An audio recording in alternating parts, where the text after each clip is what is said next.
Hello les amis, j'espère que vous allez bien. Bienvenue dans mon nouveau moment phyto. Je vous accueille encore dans mon cadre sympathique dehors.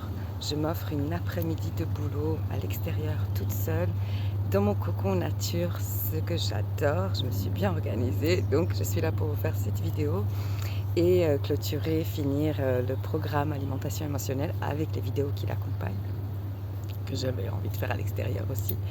Donc je vous en parlerai très très bientôt, ça se met bien en place et je vous partagerai les news à quel moment ça sera disponible sur mon site. Voilà, petit aparté.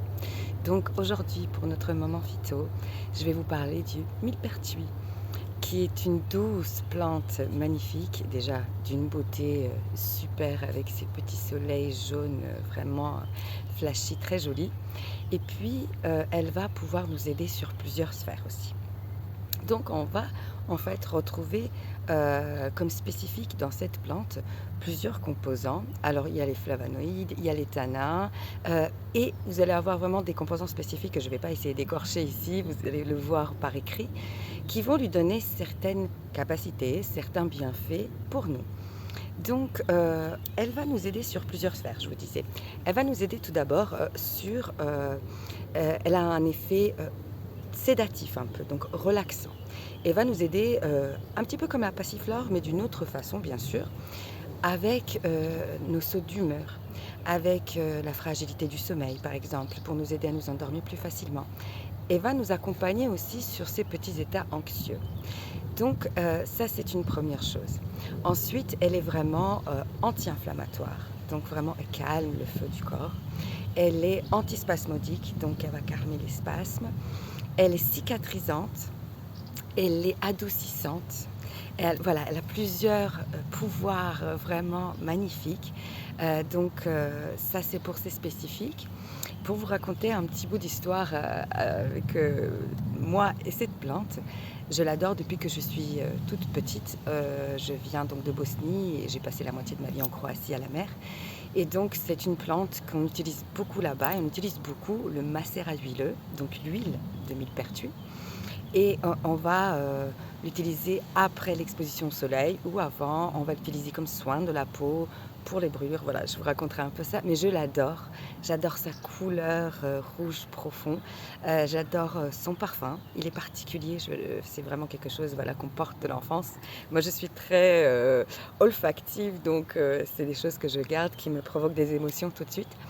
Et donc vraiment cette huile qui va être d'une richesse pour nous aussi. Donc en fait, on va pouvoir la consommer. Donc ça sera les fleurs qui vont avoir les bénéfices que nous cherchons. Donc les fleurs, on va pouvoir les boire en tisane, on va pouvoir les prendre en extrait de plantes concentrées. On va pouvoir faire donc ces macérats huileux. Donc on va faire tremper les fleurs séchées ou pré-séchées dans de l'huile, celle de votre choix, celle qui oxyde le moins, voilà, que vous aimez.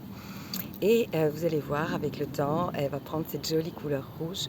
Et donc, vous allez avoir toute cette protection, cicatrisation, côté adoucissant dans cette huile.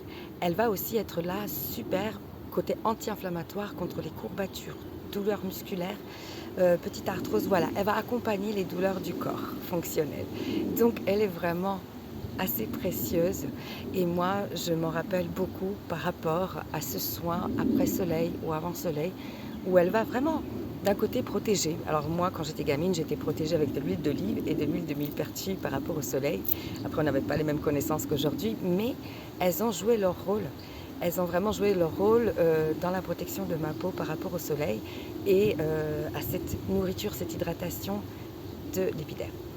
Donc, ce millepertuis d'amour, on va pouvoir l'utiliser comme ça, en gouttes, pour revenir dans un état plus calme, pour avoir un sommeil plus léger, non, surtout un sommeil plus profond, un sommeil plus facile en fait, pour stabiliser un petit peu si on a des sautes d'humeur. Donc, on va pouvoir le prendre comme ça.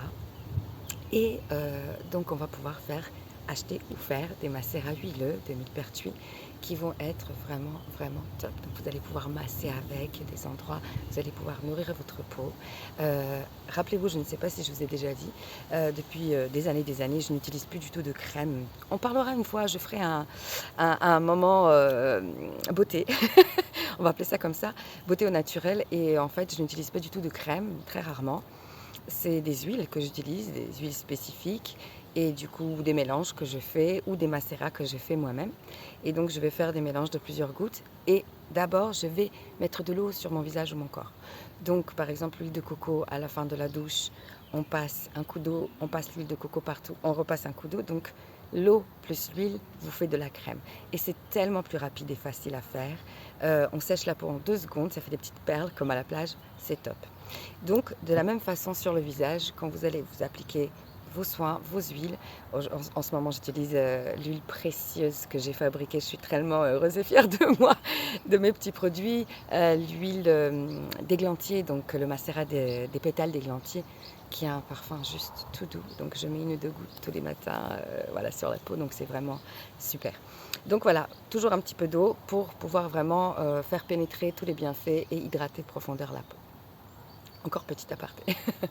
Donc ce millepertuis, n'hésitez pas à le solliciter pour son aide. N'hésitez pas à utiliser, à fabriquer votre macérat huileux.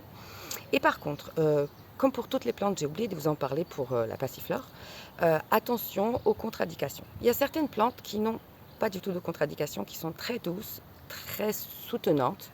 Il y a d'autres plantes comme la passiflore ou le millepertuis. Ah si, je vous ai dit pour la passiflore, faire attention à la conduite ou des choses comme ça, oui. Pour le millepertuis, il y a l'interaction avec certains médicaments. Il y a toujours grossesse, allaitement, attention aux plantes, attention aux huiles essentielles. Vérifiez avant vraiment, quitte à tester une petite goutte, mais rappelez-vous que beaucoup de plantes et beaucoup d'huiles essentielles sont très concentrées et potentiellement hépatotoxiques à grosse dose. Donc on fait très attention quand on est dans des moments de fragilité comme ça, où on a besoin de ce cocon de protection.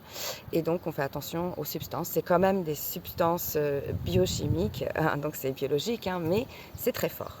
Voilà, pour vous rappeler, les huiles essentielles, on extrait vraiment l'essence de la plante, c'est le concentré, super concentré. Voilà. Donc, ce millepertuis, attention, vérifiez les contre-indications, vérifiez si vous avez un traitement, si vous avez des médicaments en cours. Voilà, il faut toujours vérifier avec votre médecin, pas faire n'importe quoi. Les médecines, à mon avis, sont ensemble. Normalement, on va vers des médecines intégratives où on va travailler ensemble. Donc, la médecine allopathique a sa place, bien concrète, et il ne faut pas hésiter à prendre l'avis, même si on ne sera pas toujours entendu sur tout, mais on va combiner, voilà, un médecin classique, un naturopathe, un ostéo, enfin voilà. On se fait notre petit cercle pour que notre santé puisse fleurir de la meilleure façon possible. Merci à vous d'avoir été là encore. Merci pour le millepertuis qui est ma petite merveille d'été. C'est ma plante d'été d'amour. J'en ai pas chez moi, mais si vous en avez chez vous, n'hésitez pas à aller à la cueillette.